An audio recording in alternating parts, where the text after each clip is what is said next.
Hello hello hello, good morning, नमस्कार, आदाब मेरे प्यारे साथियों। तो हम लोग क्राउन एक्सप्लेनेशन सीरीज का आज का जो टॉपिक है वो है वैदिक काल। तो हम लोग आज शुरू करेंगे वैदिक काल। ठीक है, इससे पहले हमने दो टॉपिक खत्म कर चुके हैं। एक तो प्रशस्तर युग यानी पाषाण काल, और दूसरा जो था वो था सिंधु घाटी सभ्यता। ठीक है, तो आज हम लोग शुरू कर रहे हैं वैदिक काल। ठीक है, हम सबसे पहले ये जानने की कोशिश करते हैं कि आखिर इसे वैदिक काल क्यों कहा जाता है और इसका टाइम पीरियड क्या है। ठीक है, इसके बाद हम लोग पढ़ना शुरू करेंगे। तो चलिए सबसे पहले हम लोग ये जान लेते हैं कि वैदिक काल इसे क्यों कहा जाता है। ठीक है,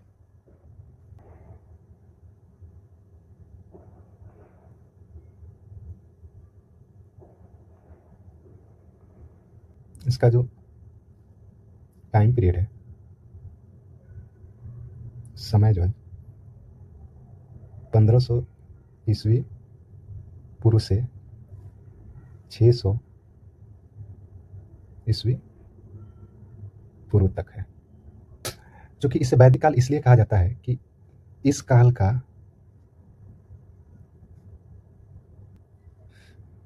इतिहास जानने का स्रोत वेद है। ठीक है, इसलिए इस काल को वैदिक काल कहा गया। काल कहा गया। उम्मीद है इससे समझ में आया होगा। ठीक है, और यह वेद जो है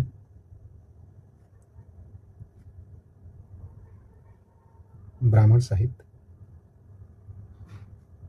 में सबसे पुराने हैं। ठीक है, ब्राह्मण साहित्य मतलब एक तरह से हिंदू साहित्य हो गया, जो यही संस्कृति आगे आके हिंदू धर्म हो गई। तो ब्राह्मण साहित्य मुख्यतः क्या है, हिंदू धर्म के साहित्य हैं, जो अभी भी हम लोग वेदों को काफ़ी सम्मान देते हैं हिंदू धर्म में। तो यह ब्राह्मण साहित्य जो है, वेद सबसे पुराने हैं ब्राह्मण साहित्य में, और इसी पे आधारित है, इसी के जानकारी पे आधारित वैदिक काल है। मतलब इतिहास जानने का प्रमुख स्रोत यहाँ वेद है, इसलिए हमने इस काल को वैदिक काल कहा। ठीक है, यहाँ तक समझ में आ गया। अब हम देखते हैं वैदिक काल को जानने के जो वेद हैं वो कितने हैं। ठीक है, तो वेद जो है, सबसे पहले तो हम ये जान लेते हैं, वेद जो है वो 4 हैं। कितने हैं? 4 हैं। कौन कौन से वेद हैं? तो एक तो ऋग्वेद, दूसरा सामवेद, तीसरा यजुर्वेद, और चौथा है अथर्ववेद। ठीक, ये 4 वेद हैं। इसी आधार पर, इन्हीं चारों वेदों के जानकारी के आधार पर पूरे वैदिक काल को हम पढ़ेंगे। इनसे प्राप्त जानकारियों के आधार पर हम ये समझेंगे कि इस काल के राज व्यवस्था कैसी थी, समाज कैसा था, इनका आर्थिक, सामाजिक, राजनीतिक, धार्मिक, सांस्कृतिक स्वरूप कैसे थे। ठीक है, और यहाँ के लोग का जीवन कैसा था। इन चारों वेदों के आधार पर हम पूरी जानकारी प्राप्त करेंगे। इन वेदों के आधार पर वैदिक काल को जो है 2 भागों में बांटा गया है। इन वेदों के आधार पर वैदिक काल को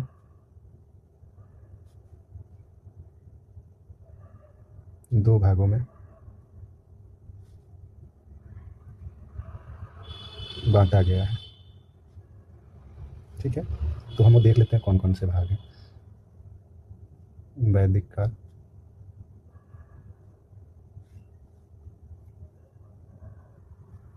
वैदिक काल को 2 भागों में बांटा गया है, और ये है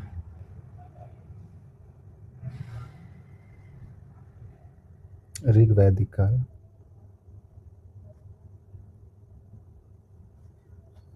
तथा दूसरा है उत्तर वैदिक काल।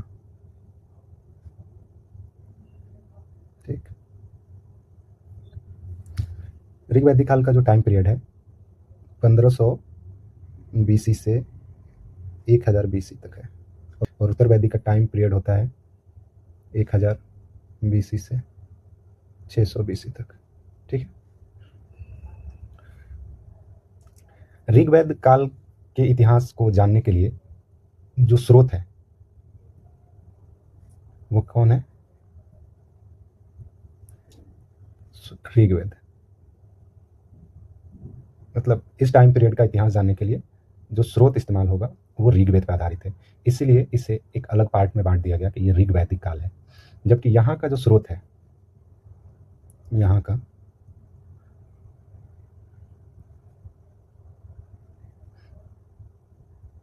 स्रोत है वो है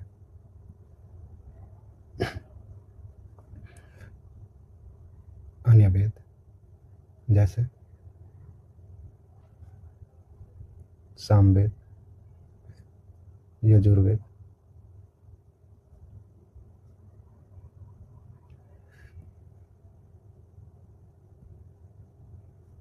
अथर्ववेद। ठीक। इसके अलावा इस समय में जो समान यूज होते थे उसके आधार पर भी डिवीजन इसमें दिखाया जाता है।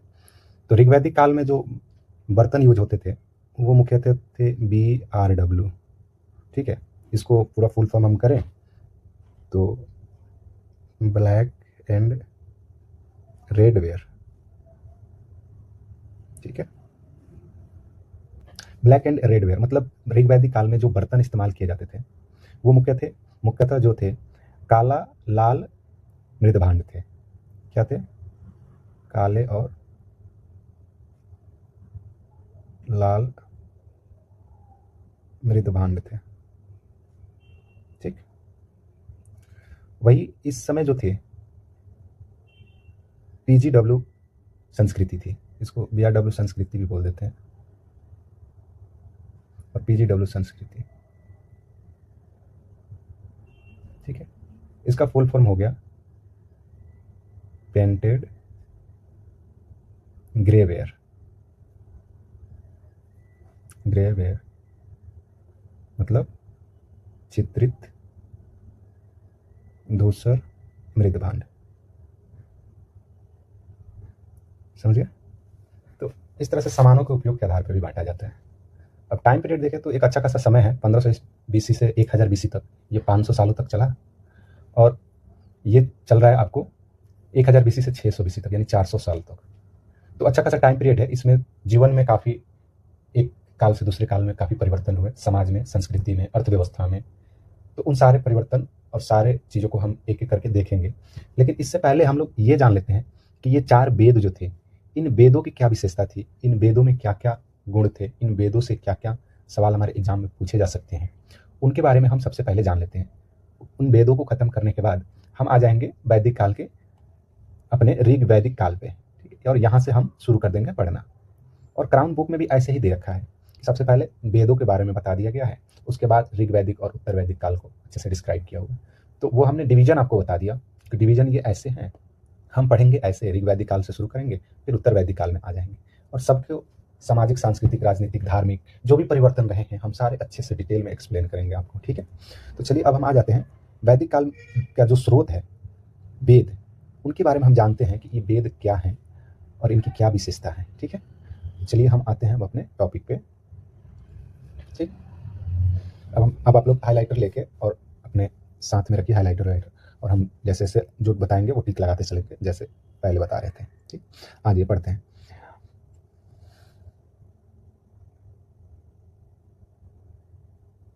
वैदिक काल की जानकारी वेदों से प्राप्त होती है, ये तो हमने जान ही लिया।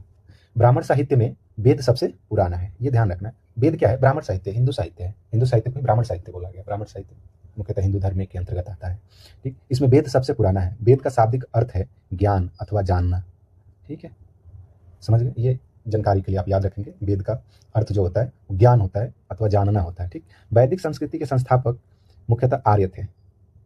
हम सब ऋग्वेद जब स्टार्ट करेंगे तो ये हम पढ़ेंगे कि आर्य कौन थे, ये कहाँ से आए थे। अभी हम इतना जानते हैं कि वैदिक संस्कृति के जो संस्थापक थे वो आर्य थे। आर्य शब्द संस्कृत भाषा से लिया गया है, जो भाषाई समूह का पर्याय होने के साथ साथ श्रेष्ठ, अभिजात व स्वतंत्र स्थिति को दर्शाता है। आप बस इतना समझेंगे, आर्य शब्द का अर्थ होता है श्रेष्ठ, श्रेष्ठ, उत्तम। ठीक है, अभिजात्य,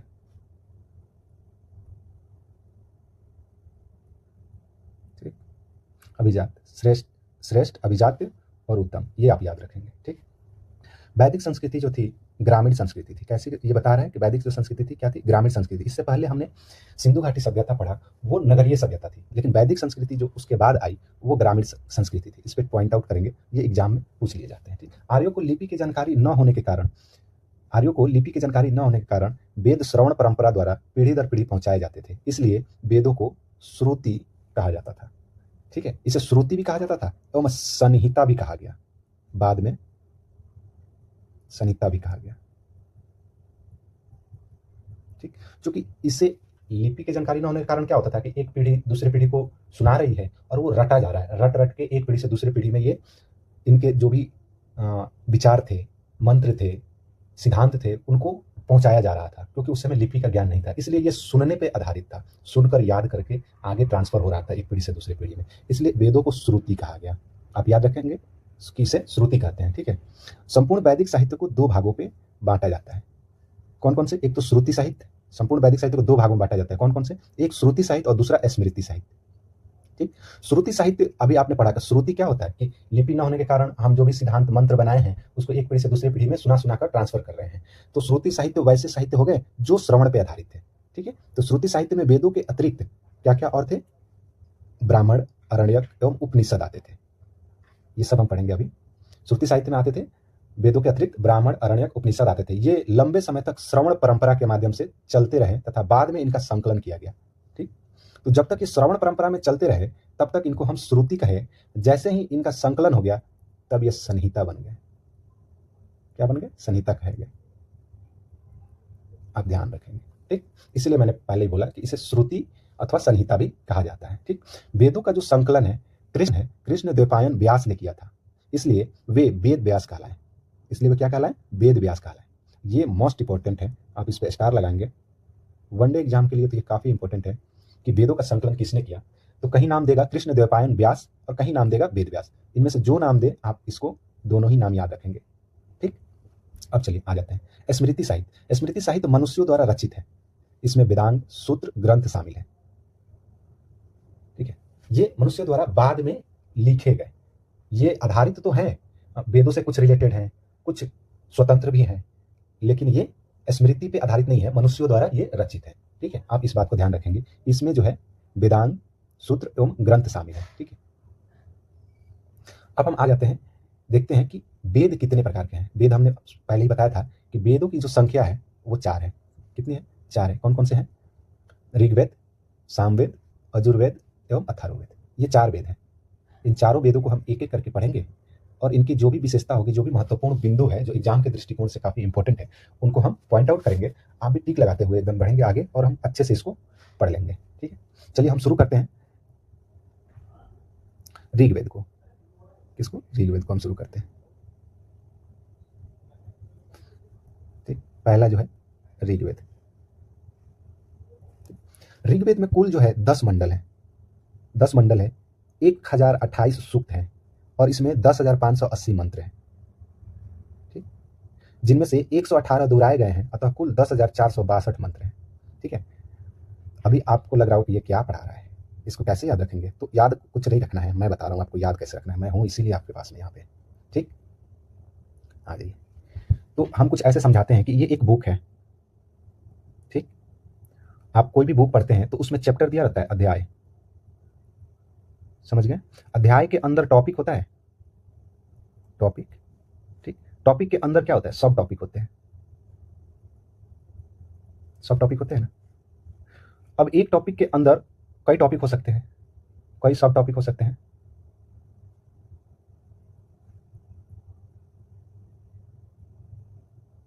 और एक अध्याय के अंतर्गत कई टॉपिक हो सकते हैं।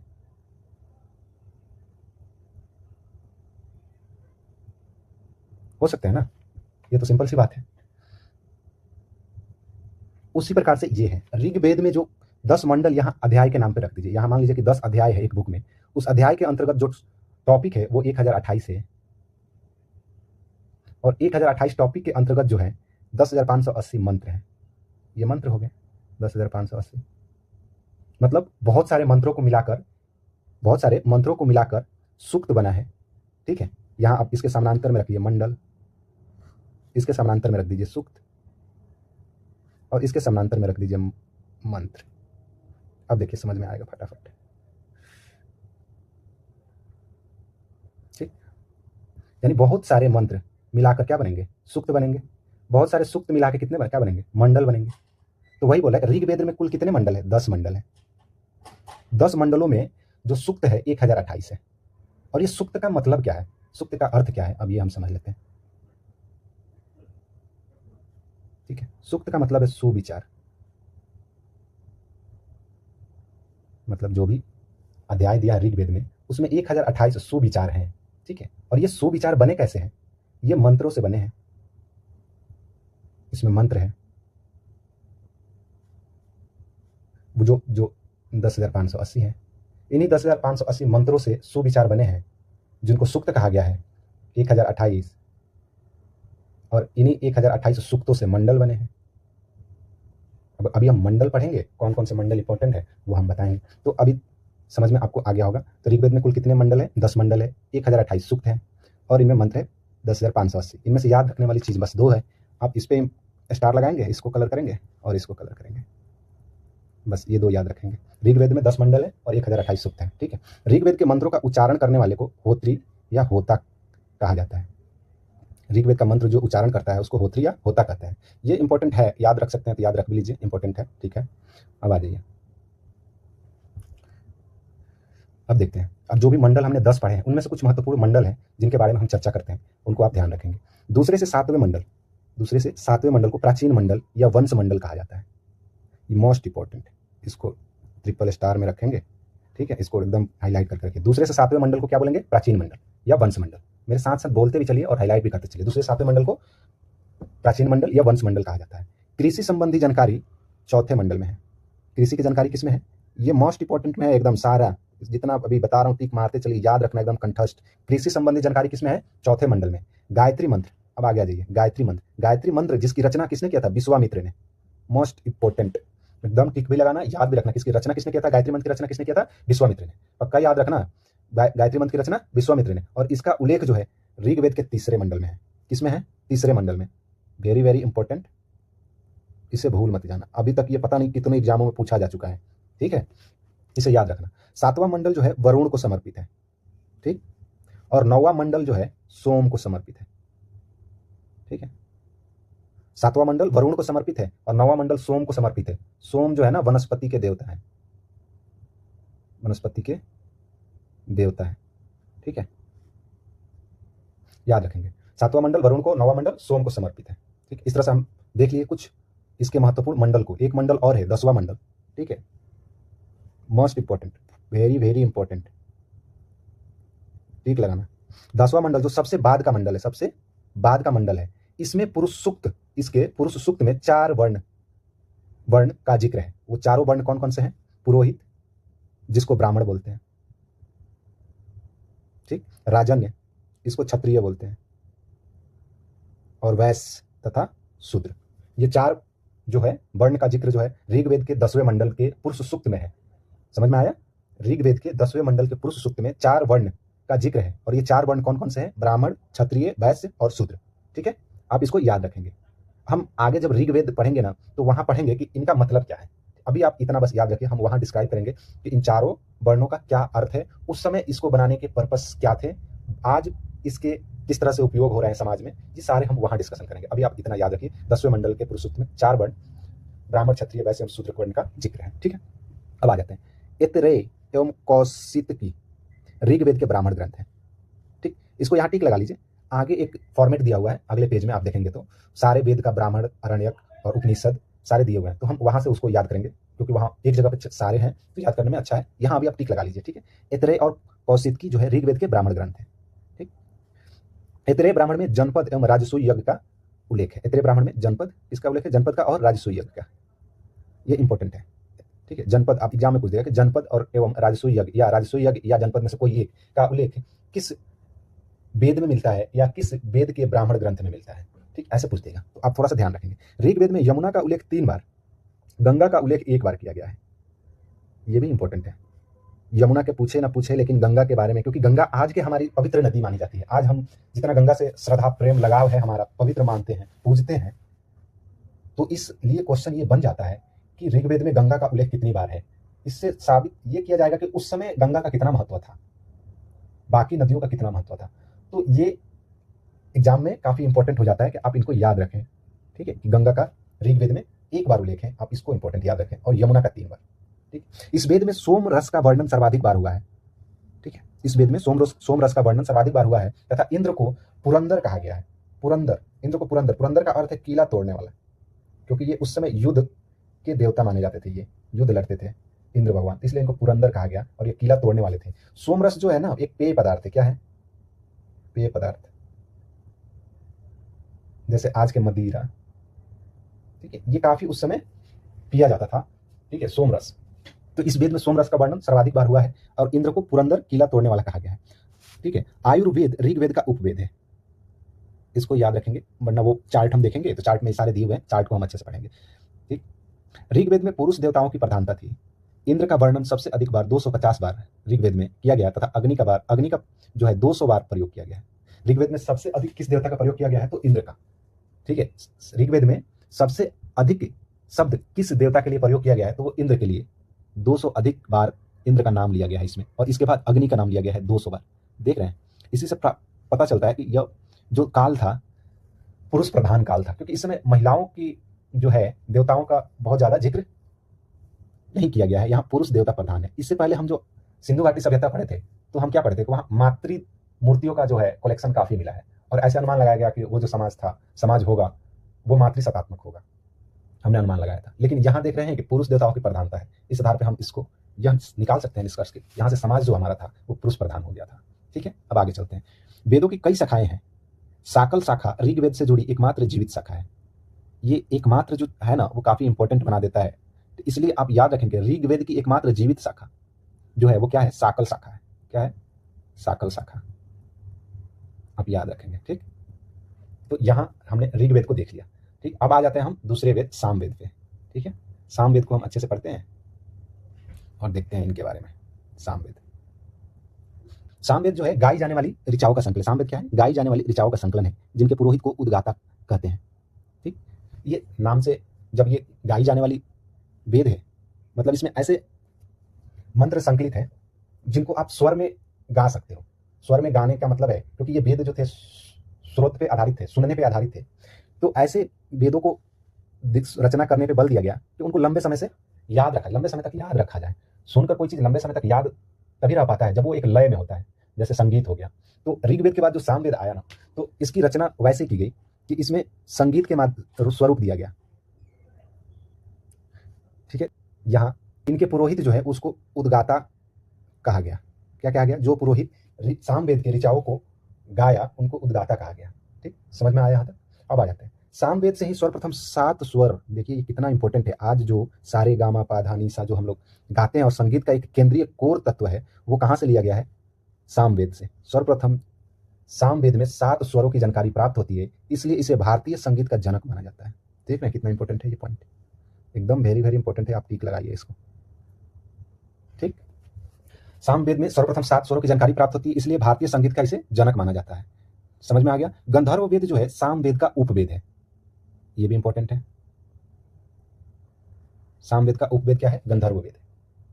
ये याद करना सिंपल है, क्योंकि सामवेद से सा आ जाता है, स्वर में भी सा रे गा मा पा धा नि सा आ जाता है, तो ऐसे सामवेद में 7 स्वर हैं, इसे भारतीय संगीत का जनक माना जाता है। इनमें जो भी ऋचाएं हैं वो गाई जाने वाली है, तो इस तरह से ये याद हो जाएगा। ठीक है, और गंधर्व वेद सामवेद का उपवेद है।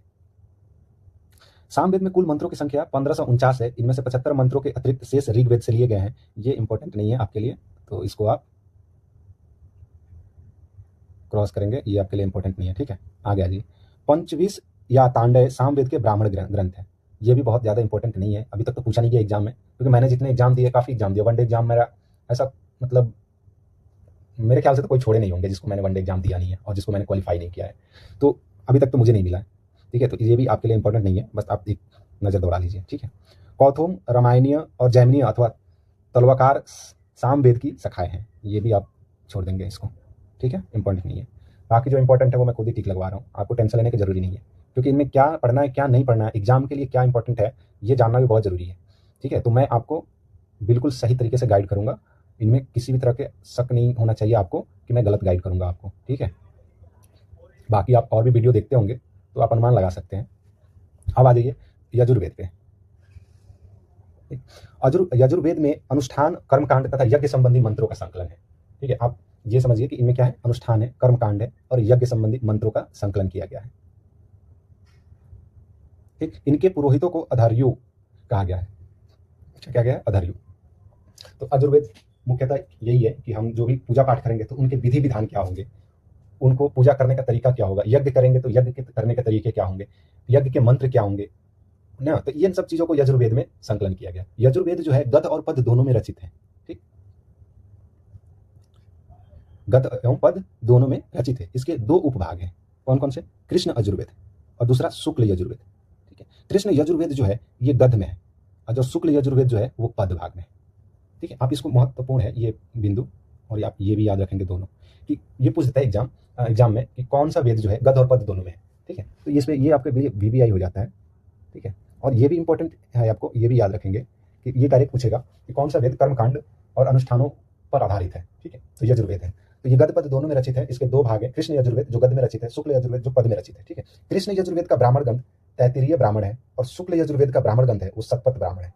ठीक है, ये मोस्ट इंपॉर्टेंट है, आप इसको टिक लगाएंगे और याद रखेंगे। कृष्ण यजुर्वेद का ब्राह्मण ग्रंथ जो है क्या है? तैत्तिरीय ब्राह्मण है और शुक्ल यजुर्वेद का ब्राह्मण ग्रंथ जो है वो शतपथ ब्राह्मण है। क्योंकि ये एग्जाम में इतना बार पूछा गया है ना, शतपथ ब्राह्मण, जिसका कोई लिमिट नहीं है, बहुत बार पूछा गया है शतपथ ब्राह्मण क्या है। इसके बारे में आगे और चर्चा दिया हुआ है, वहां हम देखेंगे और इसके बारे में। आप इतना दिमाग में बैठा लीजिएगा, शतपथ ब्राह्मण हमें याद रखना है। इस किस वेद से संबंधित है? ये यजुर्वेद का पार्ट है शतपथ ब्राह्मण। ठीक है, और ये शुक्ल यजुर्वेद का ब्राह्मण ग्रंथ है। ठीक, आप याद रखेंगे, ये भी याद रखेंगे आप, तैत्तिरीय ब्राह्मण, क्योंकि एग्जाम में तो ये भी पूछ सकते हैं। जब ये पूछ रहे हैं तो ये भी पूछेंगे, कृष्ण यजुर्वेद का ब्राह्मण ग्रंथ तैत्तिरीय ब्राह्मण है।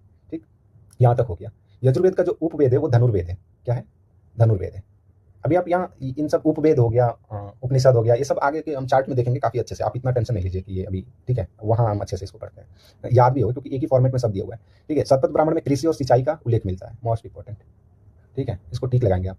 कृषि और सिंचाई का उल्लेख कहाँ मिलता है? शतपथ ब्राह्मण में मिलता है। ठीक, इसके अलावा ऋग्वेद में कि जो चौथा मंडल हमने पढ़ा था वहां कृषि का जिक्र हुआ है। चौथे मंडल में कृषि का जिक्र किया गया है ऋग्वेद के चौथे मंडल में, और यहाँ शतपथ ब्राह्मण में भी कृषि और सिंचाई का उल्लेख किया गया है। ठीक है, ऐसे देखिए, ऐसे कनेक्ट कर करके आप पढ़ेंगे ना तो ज्यादा लंबे समय तक आप याद रखेंगे। ठीक है, चलिए अब आ जाते हैं हम अथर्ववेद पे। अथर्ववेद जो है चौथा और अंतिम वेद है। ठीक, सबसे पुराना वेद जो है ऋग्वेद है और सबसे नया वेद अगर कोई कहे तो अथर्ववेद है। तो चौथा और अंतिम है, जिसकी रचना जो है अथर्वा ऋषि ने की थी। किसने किया था? नाम से ही है, इन्हीं के नाम पे अथर्ववेद रख दिया गया, क्योंकि अथर्वा ऋषि ने इनकी रचना की थी, इसलिए इसे अथर्ववेद कहा गया। ठीक है, अथर्ववेद वेद जो है मंत्र, रोगनाशक, जादू टोना, विवाह गीत आदि से संबंधित है। ठीक है, ये क्या है? जादू टोना, विवाह गीत, मंत्र, रोगनाशक। ठीक है, अथर्ववेद के जो मंत्र हैं वो रोगनाशक है, जादू टोना पे आधारित है, विवाह गीत आदि से संबंधित है। ठीक है, अभी जो भूत प्रेत हो गया, जो भी हम लोग मंत्र पढ़ते हैं किसी भी चीज के लिए, ये ठीक हो जाएगा, वो ठीक हो जाएगा, तो इन सब का जो संकलन है वो अथर्ववेद में दिया हुआ है। अब इसी से हम देखो, अब छोटी चीजें यहाँ दिया हुआ है, इससे हम क्या समाज के बारे में वहाँ का अनुमान लगा सकते हैं कि उस समय के लोग जो थे अंधविश्वास में भरोसा करते थे, क्योंकि जादू टोना जो है और मंत्र जो है, रोगनाशक मंत्र जो है पढ़ते थे, तो अंधविश्वास में भरोसा करते थे, ये हम अनुमान लगा सकते हैं। उसके बाद से संस्कार जो होते होंगे, विवाह गीत हो रहा है यहाँ पे, तो बहुत सारे संस्कार भी होते होंगे। तो ऐसे हम जो पढ़ेंगे ना ऋग्वेद काल और उत्तर वैदिक काल जो तीनों वेद पे आधारित है, तो वहाँ हम काफी अच्छे से चर्चा करेंगे। तो अभी अथर्ववेद के बारे में, ये अंतिम और चौथा वेद है, अथर्वा ऋषि ने इसका रचना किया था। अथर्ववेद का संबंध जो जादू टोना, विवाह गीत और रोगनाशक, इन सब चीजों से। इसका वेद उपवेद जो है अर्थवेद है, इसी के नाम पे अर्थवेद भी रख दिया गया, उपवेद इसका। ठीक है, इसका कोई अरण्यक ग्रंथ नहीं है। ऊपर के तीनों वेदों का अरण्यक ग्रंथ है, हम ऊपर देखेंगे, चार्ट में देखेंगे, लेकिन इसका कोई अरण्यक ग्रंथ नहीं है, आप याद रखेंगे। अथर्ववेद में ही गोत्र शब्द, जो गोत्र शब्द है वो अथर्ववेद में ही उल्लेख है, सर्वप्रथम इसी में मिलता है। इंपॉर्टेंट, मोस्ट इंपॉर्टेंट, एग्जाम में डायरेक्ट पूछता है गोत्र शब्द का उल्लेख सर्वप्रथम कहाँ मिलता है? तो अथर्ववेद में मिलता है, मोस्ट इंपॉर्टेंट, आप इसको टिक लगा के रखेंगे। ठीक है, इन सब चीजों को, इन सबको भी। ठीक है, अथर्ववेद के पुरोहित को ब्रह्म या ब्रह्मा कहते हैं। इसके पुरोहित को क्या कहते हैं? अथर्ववेद के पुरोहित को ब्रह्मा कहते हैं या ब्रह्म कहते हैं। इसी वेद में सभा और समिति को प्रजापति की 2 पुत्रियां कहा गया है। अब इस पे ना अगर आप 5 स्टार नहीं लगा रहे ना तो ये बहुत गलत बात है। इस पे एकदम 5 स्टार लगाइए। ये इतना इंपॉर्टेंट है, एग्जाम में पता नहीं कितनी बार ये पूछा गया है कि इस वेद में सभा और समिति को प्रजापति की 2 पुत्रियां किस वेद में कहा गया है? तो अथर्ववेद। सभा और समिति का संबंध किस वेद से है? अथर्ववेद से। ठीक है, कैसे भी घुमा कर पूछेगा। ठीक है, तो आप ये याद रखेंगे, सभा और समिति का संबंध जो है अथर्ववेद से है, और सभा और समिति को प्रजापति के 2 पुत्रियां कहा गया है। ठीक है। जब हम वेद पढ़ेंगे ना, वैदिक समाज पढ़ेंगे ना, तो वहां आएंगे कि शासन व्यवस्था कैसे चलता था। तो उस शासन व्यवस्था में सभा और समिति का बड़ा महत्वपूर्ण योगदान है, क्योंकि जो उस समय के राजा थे ना, वो इसके सदस्य बनने के लिए, सदस्यता प्राप्त करने के लिए काफी प्रयासरत रहते थे। राजा हो गए, मंत्री हो गए, क्योंकि राजा तो राजा ही है, तब जो भी मंत्रीगण थे, लोग थे, उनके सहयोगी, वो सब इसके सदस्य बनने के लिए काफी उतारू रहते थे। तो हम वहां देखेंगे इसके क्या रोल है।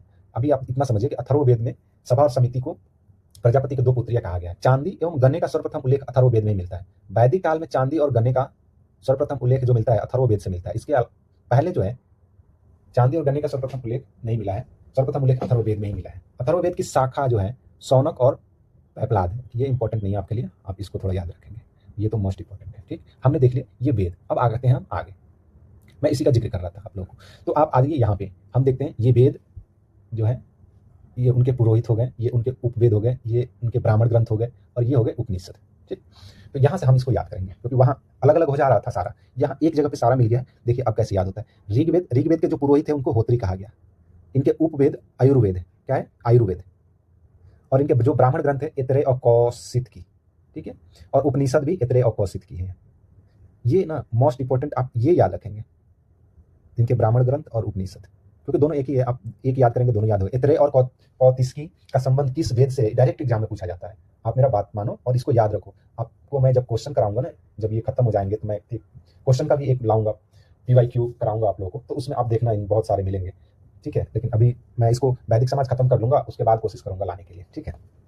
तो आप इनको याद रखेंगे, इतरे और कौशित की जो है आप याद रखेंगे कि ऋग्वेद का ब्राह्मण ग्रंथ है और इसका उपनिषद भी है। ठीक, अब आ जाइए सामवेद। सामवेद का उद्गाता, गाता नाम से ही पता चल जाता है कि ये सामवेद से संबंधित हो गया। सामवेद में सा आ रहा है ना, सारे गामा पा धा नी सा, तो ये गाई जाने वाली ऋचाओं का संकलन है। इसके जो पुरोहित है वो जो गाते हैं उनको उद्गाता कहा गया, और इनसे उपवेद जो है गंधर्व वेद है।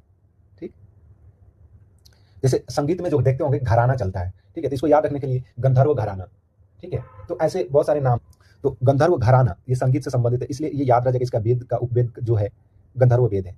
इसके जो ब्राह्मण ग्रंथ है जैमिनी और तांडव है, इसके ब्राह्मण ग्रंथ उतने इंपॉर्टेंट नहीं है, लेकिन इसके उपनिषद काफी इंपॉर्टेंट है।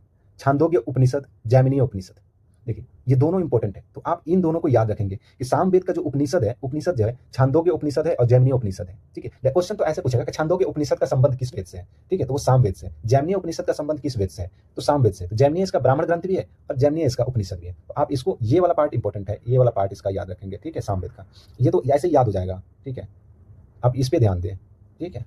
चलिए यजुर्वेद पे आते हैं, तो इनका ये आप याद रखो ना रखो फर्क नहीं पड़ता। अधर्यु, पुरोहित का नाम है अधर्व्य, ये पूछा नहीं गया कभी तक एग्जाम में, ठीक है। इसका ये वाला पार्ट पूछा गया है, लेकिन ये अभी तक पूछा नहीं गया है। तो यजुर्वेद के जो है पुरोहित जो है अधर्व्य है, और इसका उपवेद है धनुर्वेद है, क्या है धनुर्वेद, और इसके ब्राह्मण ग्रंथ जो है शतपथ और तैत्तिरीय है। ये मोस्ट इंपॉर्टेंट, इसको तो आप स्टार लगाओ 3, ठीक है।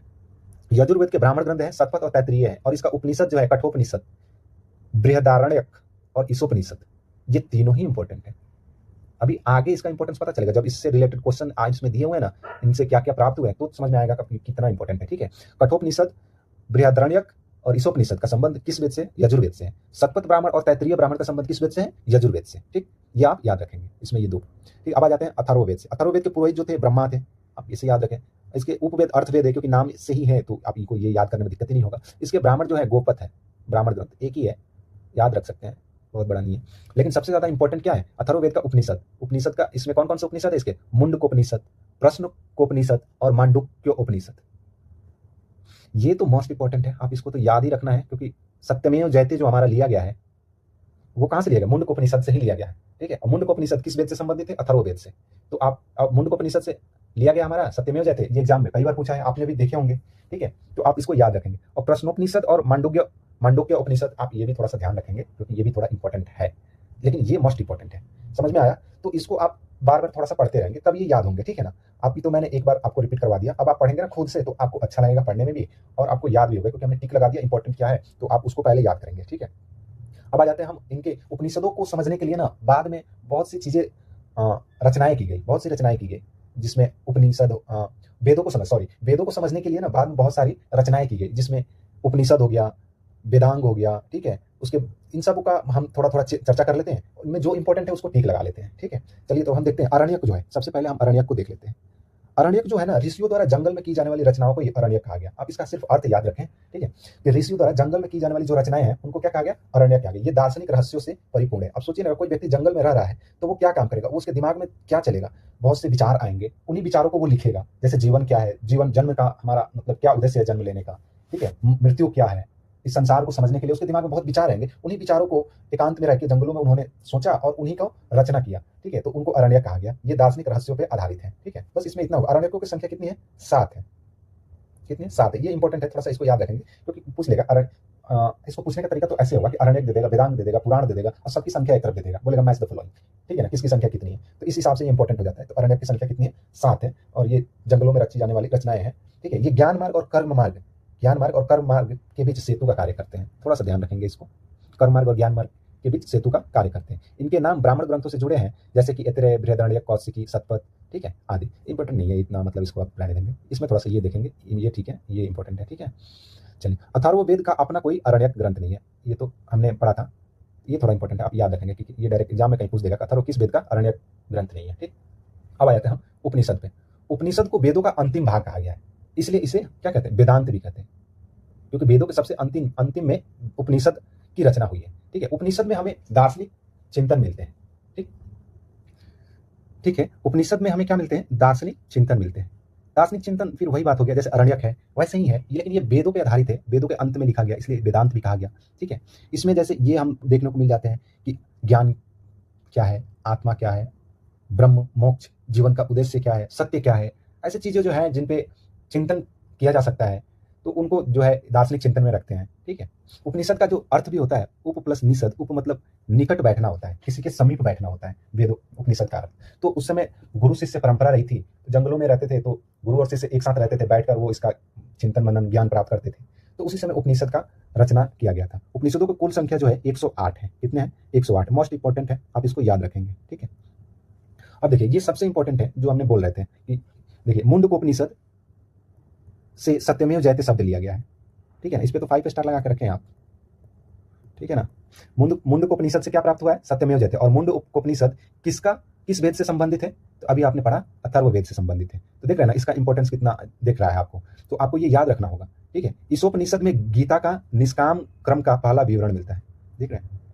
अब डायरेक्ट पूछेगा गीता का निष्काम कर्म का वर्णन कहां से प्राप्त होता है, तो इस उपनिषद से। देख रहे हैं कितना इंपॉर्टेंट है, इसको एकदम कंटेक्स्ट याद ही रखना है आपको। नचिकेता यम का संवाद जो है कठोपनिषद से प्राप्त होता है, मोस्ट इंपॉर्टेंट, इसको एकदम टिक मारिए, ठीक। उसी प्रकार से बृहदारण्यक उपनिषद में अहम ब्राह्मी का उल्लेखित है, मतलब मैं ही ब्रह्म हूं, मैं ही सब कुछ हूं। तो इसका सबसे पहले कहां मिलता है जिक्र, बृहदारण्यक उपनिषद में, आप इसको याद रखेंगे, ठीक। बृहदारण्यक उपनिषद में ही पुनर्जन्म का सिद्धांत और याज्ञवल्क्य एवं गार्गी का संवाद का वर्णन है, ठीक है। याज्ञवल्क्य गार्गी संवाद का वर्णन कहां से मिलता है, किस उपनिषद से मिलता है, तो बृहदारण्यक उपनिषद से। ये मोस्ट इंपॉर्टेंट है, आप इसको रट लें, पूरे ये रट लें पूरे, ठीक है। श्वेताश्वर उपनिषद में सर्वप्रथम भक्ति शब्द का उल्लेखित है। भक्ति शब्द का सर्वप्रथम कहां से मिलता है, श्वेताश्वर उपनिषद से, ठीक है। ये जो है ना काफी इंपॉर्टेंट है, आप उपनिषदों में जो भी है सारे आप याद रखेंगे, बहुत इंपॉर्टेंट है। यहां से क्वेश्चन बनते हैं और बनने की पूरी संभावना है, ठीक है, आप इसको याद रखेंगे। अब आ जाइए वेदांग। वैदिक मूल ग्रंथ का अर्थ समझने के लिए वेदांग अर्थात वेद के अंगभूत शास्त्रों की रचना की गई। वेद जो थे वो संस्कृत भाषा में थे, उनके अर्थ समझने के लिए उनको सरल शब्दों में, सरल भाषा में जो अर्थ को समझाते हुए लिखा गया, उसको क्या कहा गया, वेदांग कहा गया, ठीक है। वेदांग जो है 6 हैं। कौन कौन से हैं, शिक्षा, जिसमें उच्चारण विधि सिखाया गया, कल्प, इसमें कर्म कांड को बताया गया, व्याकरण, जो सही से शब्दों को प्रयोग करना सिखाया गया, निरुक्त, भाषा सिद्धांत, भाषा को इसमें सिखाया गया, भाषा विज्ञान, छंद मतलब हो गया कि किसी चीज को किस हिसाब से लिखा जाए ताकि उसको याद किया जा सके, एक पैटर्न हो गया। छंद जो होता है एक पैटर्न पे आधारित होता है, जैसे कबीर का जो दोहा है एक वो छंद में लिखते हैं, एक पैटर्न है जिनको आसानी से देखते हैं कि संगीत के रूप में गाया जा सकता है, उनको गाना बनाया जा सकता है। तो वैसे ही छंद जो होता है एक लयबद्ध शब्दों का अरेंजमेंट होता है। और ज्योतिष जो हाथों देखते हैं, खगोल सिद्धांत को जो नॉलेज रखते हैं, वो हो गया। तो इस तरह से वेदांग कितने होंगे, 6 वेदांग हो गए, शिक्षा, कल्प, व्याकरण, निरुक्त, छंद और ज्योतिष। आप इसको अच्छे से याद रखेंगे, ठीक है। अब आ जाते हैं हम स्मृति ग्रंथ, ठीक है। इससे पहले हम जो पढ़ रहे थे वो सब श्रुति ग्रंथ था, श्रुति साहित्य श्रुति ग्रंथ था। अब हम आ जाते हैं स्मृति ग्रंथ, क्योंकि हमने वेदों को दो भागों में बांटा था, स्मृति ग्रंथ और श्रुति ग्रंथ में। तो अभी तक ऊपर जितने हम पढ़े थे वो श्रुति ग्रंथ में पढ़े थे, ठीक है। अब आ जाते हैं स्मृति ग्रंथ में। स्मृति ग्रंथ के अंतर्गत स्मृति, धर्मशास्त्र और पुराण आते हैं। इनमें सबसे ज्यादा दो ही चीज इंपॉर्टेंट है, एक तो मनुस्मृति, ये हिंदू धर्म के कानूनी ग्रंथ भी कहे जाते हैं। स्मृति ग्रंथ को क्या कहा जाता है? कानूनी ग्रंथ कहा जाता है। सबसे इंपॉर्टेंट है मनुस्मृति, आप इसको याद रखेंगे, ठीक है। इनकी बड़ी बीच बीच में चर्चा होती रहती है, जैसे जैसे हमारे समाज जो जैसे विभाजन हुआ है, ऐसा माना जाता है कि इनमें इनका भी महत्वपूर्ण योगदान रहा है, ठीक है। तो आ जाइए, मनुस्मृति ईसा पूर्व 200 यह सबसे प्राचीन स्मृति ग्रंथ है। ईसा पूर्व 200 में मतलब ये इसकी रचना हुई और यह सबसे प्राचीन ग्रंथ है, ठीक है। बस इसमें इतना ही याद रखना है कि मनुस्मृति जो है सबसे प्राचीन स्मृति ग्रंथ है, और ज़्यादा इंपॉर्टेंट कभी पूछा नहीं है एग्जाम में इससे ज़्यादा, ठीक है। इसके अलावा एक और स्मृति है याज्ञवल्क्य स्मृति, ठीक है, ईसा पूर्व 100, ठीक है। तो अब इसमें बहुत इंपॉर्टेंट नहीं है, आप इसको स्किप कर सकते हो ऐसे, ठीक है। अब आ जाइए महाभारत, यह व्यास की कृति है। व्यास वही है जिनका नाम वेद व्यास था, जिनका नाम कृष्ण द्वैपायन व्यास था, वही व्यास है, समझे। क्योंकि वेदों की इन्होंने संकलन की तो वेद व्यास कहा गया, नहीं तो उससे पहले इनका नाम कृष्ण द्वैपायन व्यास था। तो महाभारत की कृति इन्होंने की थी व्यास ने, जिसमें कुल 18 पर्व थे। प्रारंभ में इसमें केवल 8800 श्लोक थे इनका, और इनका नाम जो है जय संहिता था। क्या था? जय संहिता। बाद में यह बढ़कर श्लोक जो 24,000 हो गए और यह भारत के नाम से प्रसिद्ध हुआ। अंत में श्लोक 1,00,000 हो गए और उसे महाभारत का नाम दिया गया, सप्त सहस्त्री या महाभारत कहलाया गया। सिंपल से एक ही चीज याद रखना है, महाभारत की रचना किसने की? व्यास ने, और इसका अन्य नाम जो है क्या है? जय संहिता। क्या है इसको इंपॉर्टेंट, और इनकी रचना, बाकी कुछ भी इंपॉर्टेंट नहीं है, दो चीज याद रखेंगे, ठीक है। महाभारत की रचना व्यास ने की थी और इसका एक नाम जय संहिता है, ठीक, इससे ज्यादा कुछ नहीं है। अब आज ये रामायण, रामायण की रचना वाल्मीकि ने की थी। मूलतः इसमें 6000 श्लोक थे जो आगे बढ़कर 12,000 श्लोक हो गए, अंततः 24,000 श्लोक हो गए। बस एक ही चीज इंपॉर्टेंट है, बुक है, इनका रचना वाल्मीकि ने किया था, ठीक। अब आ जाइए पुराणों पे। पुराणों की संख्या जो है 18 है। इसमें ये काफी इंपॉर्टेंट है, आप इसको याद रखेंगे। पुराणों की संख्या कितनी है? 18 है। इनका संकलन जो है गुप्त काल में हुआ। इनमें ऐतिहासिक वंशावलियां मिलती है, क्योंकि गुप्त काल में हुआ तो जाहिर सी बात है उस समय के कुछ ना कुछ जो भी राज्य रहे होंगे, शासक रहे होंगे, उनकी बारे में जानकारी कुछ ना कुछ तो मिल ही जाएगी। और जैसे जैसे हम देखेंगे भी, जैसे हम स्टार्ट करेंगे मगध, मौर्य, गुप्त काल, उन सब जो को जब पढ़ना शुरू करेंगे तो हम देखेंगे कि इस पुराण में इस वंश के वंशावली का जिक्र है, तो वो आगे देखेंगे। बस इतना ध्यान रखिए कि पुराणों में पुराणों के संकलन जो है गुप्त काल में हुआ, इसमें ऐतिहासिक वंशावलियां मिलती है। ये अभी याद रखने की जरूरत नहीं है, बस इतना याद रखिए कि इनका संकलन गुप्त काल में हुआ और इनकी संख्या 18 है, ठीक। कुछ महत्वपूर्ण पुराण जो है वो निम्न है, जैसे मत्स्य पुराण, वायु पुराण, विष्णु पुराण, शिव पुराण, ब्रह्मांड, भागवत, कुछ इसके महत्वपूर्ण पुराण है, ठीक है। विष्णु के 10 अवतारों का विवरण जो है मत्स्य पुराण से मिलता है। कहां से मिलता है? मत्स्य पुराण से प्राप्त होता है। यह सबसे प्राचीन पुराण है। क्या है? यह सबसे प्राचीन पुराण है, इसको आप याद रखेंगे। सबसे प्राचीन पुराण कौन सा है? मत्स्य पुराण है, और इससे विष्णु के 10 अवतारों की जानकारी प्राप्त होती है, ठीक है। चलिए हम आगे आते हैं। सूत्र, 4 प्रमुख सूत्र इस प्रकार है। सूत्रों की संख्या कितनी है? याद रखें, बस इतना याद रखेंगे, बहुत इंपॉर्टेंट नहीं है, छोड़ भी सकते हैं, पर याद रखने में रख लेंगे, पढ़ लेंगे। सूत्र कितने हैं? 4 सूत्र हैं। गृह सूत्र, स्रोत सूत्र, धर्म सूत्र और सुलु सूत्र, ठीक है। देख लेते हैं। गृह सूत्र में जात क्रम, नामकरण, उपनयन, विवाह, श्राद्ध, घरेलू पारिवारिक अनुष्ठानों के विधि विधान जो है वो दिया गया है। नाम से ही गृह सूत्र है। तो गृह में एक गृहिणी जीवन जीने के लिए जो भी जरूरी है उसके सारे अनुष्ठान विधि दिए गए हैं। जैसे हम लोग बर्थडे मनाते हैं आजकल में, जैसे नाम लिखवाते हैं, नामकरण करवाते हैं, उपनयन संस्कार जो होता है, विवाह श्राद्ध जो होती है, वो सारे इसमें दिया। स्रोत सूत्र में राजा के द्वारा अनुष्ठेय सार्वजनिक यज्ञों के विधि विधान दिए गए हैं। इसमें भी विधि विधान ही है, लेकिन इसमें राजा के सार्वजनिक यज्ञों का विधि विधान है स्रोत सूत्र में, ठीक। उसी प्रकार से धर्म सूत्र, इसमें धर्म संबंधी विभिन्न क्रियाओं का वर्णन किया गया, क्या सही है क्या गलत है, इन चीजों का इसमें वर्णन किया गया है, ठीक है। सुलु सूत्र, इनमें यज्ञ वेदी के निर्माण के लिए विविध प्रकार के मापों का विधान है। ज्यामिति एवं गणित का अध्ययन यहीं से आरंभ होता है। देख रहे हैं, ये काफी इंपॉर्टेंट है। यज्ञ वेदी जो देखते हैं ना, जमीन को कोड़ के 3 कोनियां बनाते हैं, कहीं पे वर्ग के आकार में बनाते हैं, कहीं पे आयताकार में बनाते हैं, तो उसमें हवन सामग्री सब जलाते हैं। तो उन्हीं का जो निर्माण करने का जो विविध प्रकार है उसके माप इसमें सुलु सूत्र में दिया गया। और यहाँ से ज्यामिति, क्योंकि त्रिभुज हो गया, वर्गाकार हो गया, इन चीजों का तो हम लोग अभी अध्ययन किसमें करते हैं? ज्यामिति में करते हैं। ज्यामिति एवं गणित का अध्ययन यहीं से प्रारंभ हुआ, तो ये काफी इंपॉर्टेंट हो जाता है, तो इसको थोड़ा सा केयर करेंगे, ठीक है। अब आ जाइए, अब वेद से रिलेटेड कुछ विशिष्ट तथ्य है, ठीक। अब इसको हम देख लेते हैं, ठीक है। ये लग रहा है अंतिम ही है, इसके बाद खत्म ही होगा ये वेद, ठीक है। विशिष्ट तथ्य में क्या है, वैदिक पद को ऋचा और गद्य को यजुस एवं गे पद को साम कहते हैं। ठीक है, गे जो गाने वाली पद है उसको साम कहा गया। गद्य पद, जैसे हम लोग गद्य और पद पढ़ते हैं ना हिंदी में, गद्य और पद, जिसमें एक कविता होता है और एक कहानी होता है। ठीक है, तो इसमें पद को क्या कहा गया, ऋचा कहा गया, और गद्य को यजुस कहा गया, और गे पद को साम कहते हैं। व्याकरणाचार्य पाणिनि के अनुसार ऋग्वेद की 21 शाखाएं हैं। अब थोड़ा सा इंपॉर्टेंट हो जाता है क्योंकि व्याकरणाचार्य पाणिनि ने कहा था, और पाणिनि ने एक बुक, व्याकरण का बुक लिखा, इसका नाम है अष्टाध्यायी। अष्टाध्यायी, ठीक है, ये व्याकरण का ही बुक है, पाणिनि ने लिखा था। ठीक है, इन्होंने व्याकरणाचार्य पाणिनि ने कहा कि ऋग्वेद की शाखा कितनी है, 21 शाखाएं हैं। ठीक, अब याद रखें। ऐतरेय ब्राह्मण में राजा को विस्मता कहा गया है। ऐतरेय ब्राह्मण में राजा को विस्मता कहा गया है। विस्मता का अर्थ है कर लेने वाला, स्वामी। ये एग्जाम में पूछ देगा विस्मता का अर्थ क्या है डायरेक्ट। ठीक है, तो आप इसको ध्यान में रखेंगे थोड़ा। मत्स्य पुराण में सतवाहन विष्णु, ठीक है, मत्स्य पुराण में सतवाहन वंश का जिक्र मिलता है। किसका, अभी हम देखे तो ऊपर जो पुराण था उसमें वंशावली का जिक्र किया गया था कि इसमें गुप्त काल में संकलन किया गया, लेकिन उसमें वंशावली की जानकारी मिलती है। तो मत्स्य पुराण में किसकी वंशावली मिलती है, सतवाहन वंश का। विष्णु पुराण में किसकी मिलती है, मौर्य वंश का।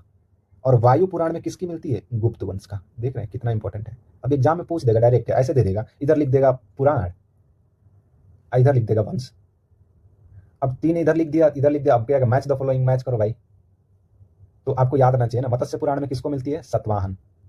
देखो सतवाहन, ये याद रखने का सीधा सिंपल तरीका है। सतवाहन जो था ना, समाज दो मातृ सतात्मक था, और मत्स्य से नाम से ही वाई आ रहा है। मत्स्य मछली जो है वो मीन मछली जो है, इसका वाई भी आ रहा है कि ये स्त्री प्रधान टाइप से थोड़ा सा इससे वाई आ रहा है। तो मत्स्य से इधर सतवाहन का जिक्र मिल जाता है। विष्णु पुराण से मौर्य वंश की जानकारी मिलती है। वायु पुराण से गुप्त वंश। ठीक है, वायु से आप याद होगा, वायु को आप देख नहीं सकते हो, यानी वो गुप्त रूप से बहती है।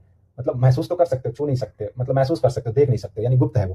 ठीक है, एक तरह से देखे तो ऐसे लॉजिक लगा सकते हैं। तो वायु पुराण में गुप्त वंश का वर्णन मिलता है। विष्णु पुराण में मौर्य वंश का मिलता है चर्चा। विष्णु जो थे अपने समय के सबसे प्रतिष्ठित ईश्वर में माने जाते थे, सबसे सम्मानित। ठीक है, और उसी प्रकार से मौर्य जो है, मौर्य जो होता है मुकुट पे लगाया जाता है मौर्य। ठीक है, तो मोर का पंख जो होता है कृष्ण के सर पे आप देखे होंगे लगा रहता है। तो इससे कनेक्ट करके थोड़ा सा आप याद रखते हैं कि मौर्य पुराण में मौर्य वंश, विष्णु पुराण में मौर्य वंश का जानकारी मिलता है। ठीक, अब देखिए आज वेद त्रयी। वेद त्रयी, इसमें ऋग्वेद, सामवेद और यजुर्वेद को शामिल किया जाता है। ये इंपॉर्टेंट है, एग्जाम में पूछ देता है। ठीक है, वेद त्रयी में कौन कौन से वेद शामिल होते हैं, तो इसमें अथर्ववेद को छोड़ के तीनों शामिल होते हैं, ऋग्वेद, सामवेद और यजुर्वेद शामिल होते हैं। इसी प्रकार से प्रस्थान त्रयी। ठीक है, प्रस्थान त्रयी में ब्रह्मसूत्र, भगवद गीता और उपनिषद शामिल है। क्या क्या शामिल है, ब्रह्मसूत्र, भगवद गीता और उपनिषद शामिल है। ठीक है, ठीक है, तो आप इतना ध्यान रखेंगे। वेद त्रयी में ऋग्वेद, सामवेद, यजुर्वेद, प्रस्थान त्रयी में ब्रह्मसूत्र, भगवद गीता और उपनिषद शामिल है।